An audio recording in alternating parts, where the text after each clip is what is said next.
तो दोस्तों तैयार हो जाइए क्योंकि ड्रैगन भारत के बैकयार्ड में लौट आया है। और इसी के साथ पिछले 2 साल से श्रीलंका के मोर्चे पर भारत के लिए जो शांति थी, जो राहत थी, अब वो खत्म होती दिख रही है। इसी के साथ भारत के लिए मुसीबतों का पिटारा भी खुल चुका है। मैं ऐसा क्यों कह रहा हूं, क्योंकि आप अपनी स्क्रीन पर खुद देख सकते हैं आज श्रीलंका के अंदर ऐतिहासिक चुनाव हुए हैं।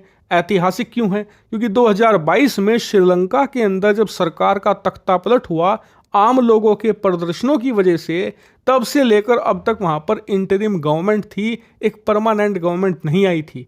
इसीलिए 2 सालों के बाद आज वहां पर चुनाव हुए और इन चुनाव के नतीजे कुछ इस प्रकार हैं कि वहां पर किसी भी पार्टी को और किसी भी उम्मीदवार को स्पष्ट 50% बहुमत नहीं मिला। श्रीलंका के संविधान के अनुसार अगर कोई भी व्यक्ति पहले चरण में 50% वोट सिक्योर नहीं कर पाता, उसके बाद दूसरे चरण की वोटों की गिनती होती है, जिसमें जो नंबर 1 रहता है वो इलेक्शन जीत जाता है, उसे देश का राष्ट्रपति बना दिया जाता है। और आपको बता दूं कि अब से मात्र 20-25 मिनट पहले ये दूसरे चरण की मतगणना पूरी हुई और इसमें अरुणा कुमारा दिसांक्या नए राष्ट्रपति चुन लिए गए हैं। और इसी के साथ अब श्रीलंका को पिछले 2 साल में पहली बार एक परमानेंट सरकार मिल जाएगी, एक परमानेंट राष्ट्रपति भी बन जाएगा, क्योंकि आने वाले कुछ ही दिनों में अरुणा कुमारा अपनी सरकार का गठन करेंगे और राष्ट्रपति पद की शपथ लेंगे। लेकिन इन अरुणा कुमारा की इतनी चर्चा है क्यों, और क्यों इन्हें भारत विरोधी माना जा रहा है? दरअसल इसका कारण है इनकी पार्टी और इनकी विचारधारा।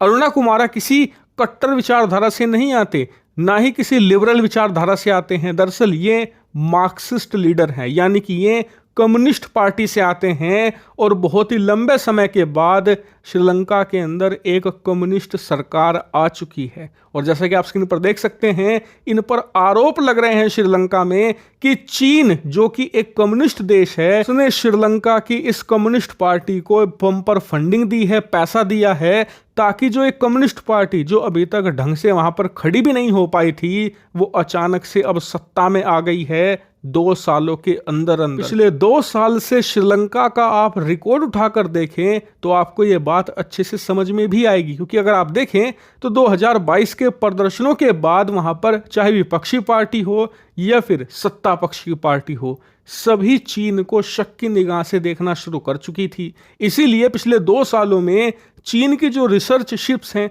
वो श्रीलंका कम आ रही थी। यहां तक कि इसी साल उन्होंने बैन भी लगा दिया है कि आने वाले 1 साल तक चीन अपनी कोई भी शिप श्रीलंका में डॉक नहीं कर पाएगा। इसके अलावा चीन के साथ इन्होंने ज्यादा संबंध भी रखने बंद कर दिए थे, यानी कि चीन से धीरे धीरे श्रीलंका दूर जा रहा था और भारत के करीब आ रहा था। इस बात से कहीं ना कहीं चीन बहुत ज़्यादा परेशान था कि जो उसने इन्वेस्टमेंट करी श्रीलंका में, जो उसने अपना टाइम, पैसा, सब कुछ लगाया, सब कुछ तबाह हो सकता है। इसीलिए रिपोर्ट आ रही हैं कि चीन ने बम्पर पैसा दिया इस कम्युनिस्ट पार्टी को, क्योंकि ये विचारधारा के लिहाज से बहुत ज़्यादा चीन से करीब है और इसीलिए इनकी वफादारी हमेशा चीन के प्रति रहेगी। यही कारण है कि अरुणा कुमारा को भारत के लिए एक खतरे के तौर पर देखा जा रहा है। और सबसे मज़ेदार बात पता है क्या?